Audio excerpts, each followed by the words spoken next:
Menguap. Satu tindakan sederhana yang kita anggap remeh, bukan? Awalnya terlihat cuma sekadar perluasan mulut dan inspirasi napas baru. Tapi, siapa sangka, di balik tindakan ini tersimpan sejuta misteri yang kadang bisa bikin kita berpikir dua kali sebelum melakukannya. Ketika kita merasa mengantuk atau bosan, menguap menjadi semacam perilaku tak terelakkan yang seolah jadi tandanya kamu butuh ujian relaksasi. Chapter 1, apa itu menguap? Jadi, mari kita mulai dari definisi mendasar mengenai menguap. Alih-alih hanya sekadar membuka mulut lebar-lebar, menyangkut napas yang dalam ini sebenarnya adalah bagian dari fisiologi manusia yang lebih kaya makna. Menguap terjadi ketika otak kita butuh pengisian ulang oksigen, mengatur suhu, atau bahkan menandakan bahwa kita berada dalam kondisi yang kurang ideal.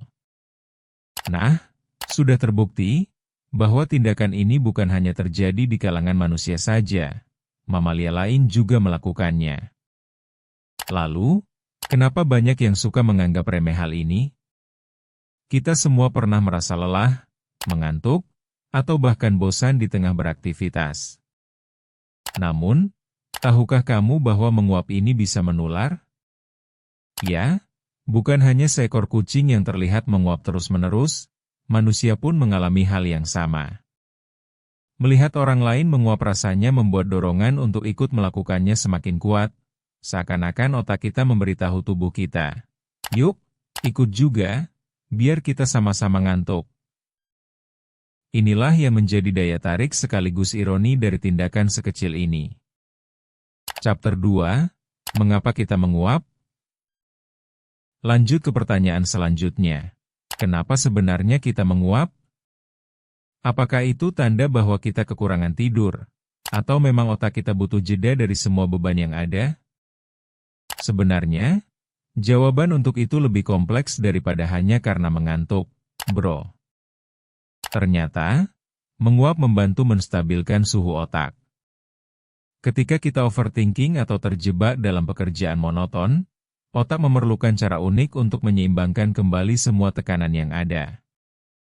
Jadi, bukan hanya sekadar momen yang menyenangkan bagi dirimu sendiri untuk menguap, ini adalah sinyal bagi tubuh untuk mengembalikan kesegaran mental. Ironisnya, di tengah semua kelebihan informasi ini, kita kadang malah abai dengan kebutuhan dasar kita sendiri. Apakah kamu sering lupa beristirahat? Jika ya, mungkin sudah saatnya untuk lebih mengenal tubuh sendiri, termasuk ketika saatnya menguap datang menghampiri. Chapter 3, Fakta menarik seputar menguap. Fakta menarik yang jarang kita sadari adalah bahwa menguap tidak hanya terjadi saat kita mengantuk, tetapi juga saat merasa tertekan. Menilik lebih dalam, ada studi yang menunjukkan bahwa mereka yang menguap lebih sering adalah mereka yang IQ-nya lebih tinggi. Nih, sekarang tidak ada alasan lagi untuk merasa malu ketika menguap di depan orang-orang. Siapa yang bilang menguap itu sinyal lemah? Faktanya, hal ini malah bisa jadi tanda bahwa kamu adalah orang yang berpikir jauh. Selain itu, kebiasaan menguap ini bisa terpengaruh oleh lingkungan sosial. Saat kita melihat orang lain menguap, kita cenderung merasakan dorongan untuk ikut melakukan hal yang sama. Seolah ini seperti sebuah ikatan sosial yang tidak terucap antar individu. Dan sudah pasti, di tengah era digital ini, kita jadi lebih sering terhubung secara virtual, sehingga tertularnya perilaku ini pun menjadi sebuah fenomena.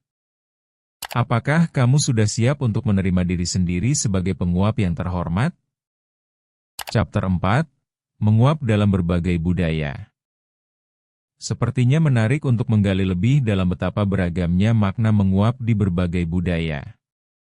Di beberapa budaya, menguap dikaitkan dengan pertanda buruk. Misalnya, kalau orang menguap di sekitar saat berbicara, bisa jadi ada yang tidak suka atau merasa bosan.